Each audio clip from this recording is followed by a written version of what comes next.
हिंदी के सुविख्यात कवि रामधारी सिंह दिनकर का जन्म 23 सितंबर 1908 ईस्वी में सिमरिया, जिला मुंगेर में एक सामान्य किसान परिवार में हुआ था। रामधारी सिंह दिनकर एक ओजस्वी राष्ट्रभक्ति से ओतप्रोत कवि के रूप में माने जाते हैं। उनकी कविताओं में छायावादी युग का प्रभाव होने के कारण श्रृंगार के भी प्रमाण मिलते हैं।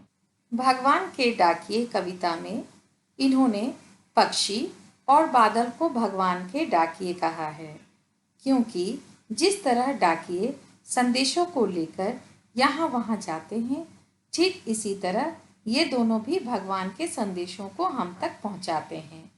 उनके संदेशों को पढ़ना हमारे लिए भले ही मुश्किल हो, लेकिन पेड़ पौधे, पर्वत और धरती इन्हें आसानी से पढ़ लेते हैं।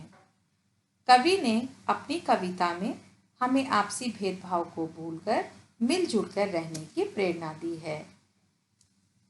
देखिए, पक्षी और बादल ये भगवान के डाकिए हैं, जो एक महादेश से दूसरे महादेश को जाते हैं।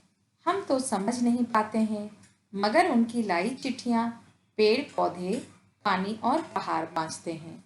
यहाँ प्रकृति का वर्णन किया गया है। प्रकृति से हम लोगों को सीख दी गई है। यहाँ कहा गया है भगवान के डाकिए कौन कौन है। यहाँ भगवान के डाकिए हैं पक्षी और बादल।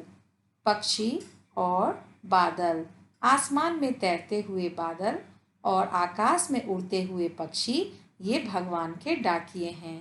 ये एक देश से उड़कर दूसरे देश को चले जाते हैं। आप देखते हैं बादल भी यहाँ गरज कर दूसरी जगह को क्षण भर में चले जाते हैं।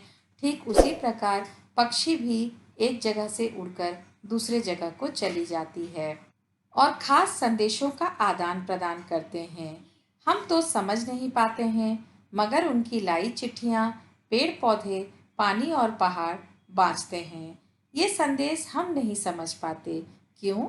क्योंकि ये प्रकृति की शोभा है और ये उनकी ही लाई हुई चिट्ठियाँ हैं। लेकिन भगवान के संदेश को पर्वत, जल, पेड़ पौधे आदि बखूबी समझ लेते हैं। हम तो केवल यह आंकते हैं कि एक देश की धरती दूसरे देश को सुगंध भेजती है और वह सौरभ हवा में तैरते हुए पक्षियों की पांखों पर तिरता है और एक देश का भाप दूसरे देश में पानी बनकर गिरता है। रामधारी सिंह दिनकर जी ने यहाँ हमें प्रकृति की महानता के बारे में बताया है। आप जानते हो, यहाँ देश की धरती ये भी प्रकृति पर निर्भर है।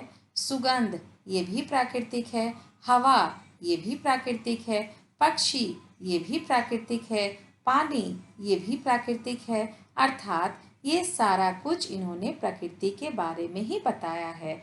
ये कहते हैं हम तो धरती को सीमाओं में बांट लेते हैं, लेकिन प्रकृति के लिए सब एक समान है। इसलिए यह एक देश की धरती अपनी सुगंध दूसरे देश को भेजती है और ये सुगंध कौन, कहाँ, किसको लेकर देते हैं? ये सुगंध पक्षियों के पंखों पर बैठकर यहाँ वहाँ फैलती है। सौरभ हवा में तैरते हुए पक्षियों की पंखों पर तिरता है, तो पक्षियों की पंखों पर बैठकर ये यहाँ वहाँ फैल जाती है और एक देश का भाप दूसरे देश में पानी बनकर गिरता है। आप देखते हैं ना, यहाँ काले बादल दिखते हैं, लेकिन बारिश कहीं और भी हो सकती है। अर्थात एक दूसरे देश में आपसी सामंजस्य बनाए रखती है। प्रकृति सभी को अपनापन के साथ मिलाकर रखती है।